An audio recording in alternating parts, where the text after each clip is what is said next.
বন্ধুরা, আমাদের প্রত্যেকের জীবনে এমন কিছু রাত আসে যখন সিলিং ফ্যানের দিকে তাকিয়ে থাকতে থাকতে মনে হয় পৃথিবীটা হঠাৎ থেমে গেছে। আপনি আপনার সর্বোচ্চ চেষ্টা করেছেন, হয়তো চাকরিতে, হয়তো ব্যবসায়, কিংবা কাউকে ভালোবেসে, কিন্তু দিন শেষে দেখছেন আপনার চারপাশের মানুষগুলো ধীরে ধীরে দূরে সরে যাচ্ছে। আপনি একা হয়ে পড়ছেন। আপনার মনে প্রশ্ন জাগছে, আমি কি কোথাও ভুল করছি, নাকি সব শেষ হয়ে গেছে? রেফারেন্স অনুযায়ী আমি বলবো, একটু থামো। যারা ভাবছো আর কোনো আশা নেই, তাদের জন্যই আজকের এই ভিডিও। আমিও এমন সময়ের মধ্য দিয়ে গিয়েছি যখন লড়াইটা শুধু বাইরের জগতের সাথে ছিল না, লড়াইটা ছিল নিজের ভেতরের সাথে। অনেক রাত কেটেছে চুপচাপ, কাউকে কিছু না বলে, শুধু নিজের মনের হাজারো প্রশ্নের উত্তর খুঁজে।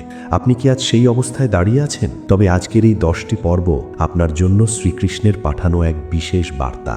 সৎ মানুষের কষ্ট এবং অধর্মাচারীদের সাফল্য দেখে মনে জেগে ওঠা প্রশ্ন। মাঝে মাঝে মনে হয় না, যারা অন্যায় করছে তারা কত সহজেই এগিয়ে যাচ্ছে, আর আমি সৎ থেকেও কেন বারবার পিছিয়ে পড়ছি? ভগবানের কাছে আমরা প্রশ্ন করি, প্রভু, আমি কি দুর্বল, নাকি আমার কষ্টের কোনো শেষ নেই? মানুষ আপনাকে বিচার করবে আপনার সাফল্য দেখে, আপনার পোশাক দেখে, কিংবা আপনার মুখের হাসি দেখে। কিন্তু মনে রাখবেন, ভগবান এসব কিছুই দেখেন না। তিনি দেখেন আপনার মন, যে মনে লুকিয়ে আছে বছরের পর বছর ধরে সহ্য করা অপমান, না বলা প্রার্থনা, আর এক আকাশ ধৈর্য। শ্রীকৃষ্ণ বলেন, তুমি আজ যে পরাজয় দেখে ভেঙে পড়ছো, সেটা পরাজয় নয়। আমার দৃষ্টিতে তুমি পড়ে যাচ্ছ না, বরং তুমি প্রস্তুতি নিচ্ছ। বড় লাফ দেওয়ার আগে যেমন পেছাতে হয়, ভগবানও আপনাকে সেই উচ্চ লাফের জন্য তৈরি করছেন।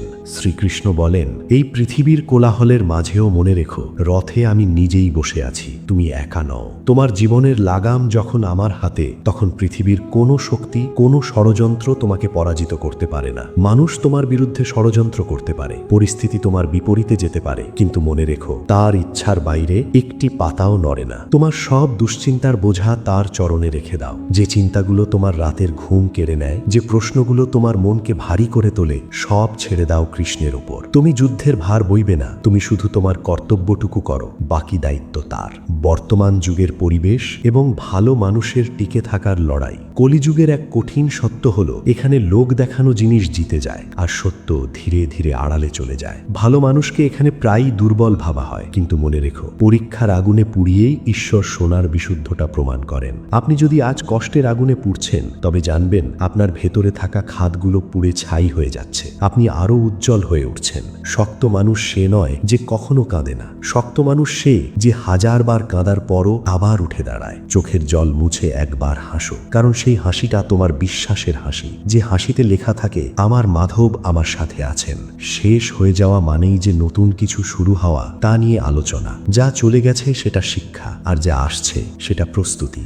আপনি হয়তো ভাবছেন আপনার সব শেষ হয়ে গেছে, কিন্তু ভগবানের ডিকশনারিতে সব শেষ বলে কিছু নেই। তিনি যখন একটি দরজা বন্ধ করেন, তখন তিনি আপনার জন্য একটি বড় জানালা খুলে দেন। তুমি ভেঙে পড়নি বলেই আজও পথটা তোমার সামনে আছে। তোমার মধ্যে ক্ষমতা আছে বলেই তুমি আজ এই পর্যন্ত আসতে পেরেছ। প্রভু বলেন, তুমি কারো ক্ষতি করো না, অন্যায়ের পথে লাভের চেষ্টা করো না। আমি কখনোই তোমার ক্ষতি হতে দেব না। তোমার রক্ষা করার দায়িত্ব আমার। মানুষ কি নিয়ে আসে আর কি নিয়ে যায়? লোকে বলে মানুষ খালি হাতে আসে আর খালি হাতে চলে যায়, কিন্তু এটা সম্পূর্ণ সত্য নয়। মানুষ এই দুনিয়ায় আসে তার পূর্বজন্মের ভাগ্য নিয়ে, আর চলে যায় এই জীবনের কর্ম নিয়ে। সেই কর্মই আপনার প্রকৃত সম্পদ। টাকা পয়সা, বাড়ি গাড়ি সব এখানেই থেকে যাবে, কিন্তু আপনার ন্যায়, আপনার সহমর্মিতা আর আপনার ধৈর্য, এগুলোই আপনার সাথে যাবে। তাই ভয় পেও না। ধর্মের পথ ধীর হতে পারে, কিন্তু সেই পথ কখনো ভুল গন্তব্যে নিয়ে যায় না। যখন প্রার্থনার উত্তর পাওয়া যায় না বলে মনে হয়, মাঝে মাঝে আমাদের মনে হয়,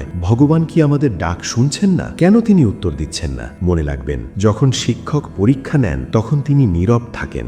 জীবনের কঠিনতম পরীক্ষায় ভগবান নীরব থাকেন, কারণ তিনি দেখছেন আপনি কতটা ধৈর্য ধরতে পারেন। আপনার প্রতিটি না বলা প্রার্থনা তার কাছে পৌঁছায়। আপনার রথের সারথি যখন তিনি নিজে, সেখানে পরাজয় কোনোদিন শেষ কথা হতে পারে না। কাকতলীয় বলে কিছু নেই, সবটাই ভগবানের পরিকল্পনা। যদি এই কথাগুলো আপনার জীবনের সাথে মিলে যায়, তবে এটাকে শুধু একটা ইউটিউব ভিডিও ভেবে এড়িয়ে যাবেন না। হতে পারে আজ শ্রীকৃষ্ণ নিজেই চাইছিলেন আপনি এই কথাগুলো শুনুন, কারণ আপনার মন এখন একটু ভরসা খুঁজছিল। হয়তো আজই আপনি আত্মহত্যার কথা ভাবছিলেন বা সব ছেড়ে দেওয়ার কথা ভাবছিলেন, আর ঠিক তখনই আপনার সামনে এই ভিডিওটি এলো। এটা কোনো কাকতালীয় ঘটনা নয়, এটা তার সংকেত, আমি আছি, তুমি ভয় পেও না। বন্ধুরা, যদি এই কথাগুলো আপনার বুকের ভেতর জমে থাকা অস্থিরতার মাঝে সামান্য শান্তি এনে দেয়, তবে এক্ষুনি একটা লাইক করে দাও। এই লাইকটা শুধু আমার জন্য নয়, এটা তোমার নিজের বিশ্বাসের জন্যে। তুমি যে ভগবানের উপর বিশ্বাস রাখছো, এটা তারই একটা প্রমাণ। আর যদি তোমার মনে এখনো কোনো প্রশ্ন থাকে, তবে কমেন্টে লেখো, আমি কথা দিচ্ছি উত্তর দেওয়ার চেষ্টা করব।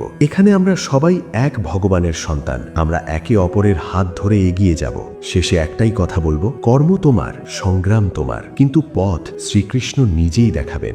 বিশ্বাস রেখো, ধৈর্য ধরো, সময় নিজেই সব থেকে বড় শিক্ষক, আর সময় সব ঠিক করে দেবে। যদি প্রতিদিন এমন গীতার বাণী এবং জীবনের সত্য শুনতে চাও, তবে দেরি না করে গীতার আলো চ্যানেলটি সাবস্ক্রাইব করো, কারণ এখানে কোনো কাল্পনিক গল্প বলা হয় না, এখানে বলা হয় সেই সত্য যা ভগবান নীরবে আমাদের মনে বলে যান।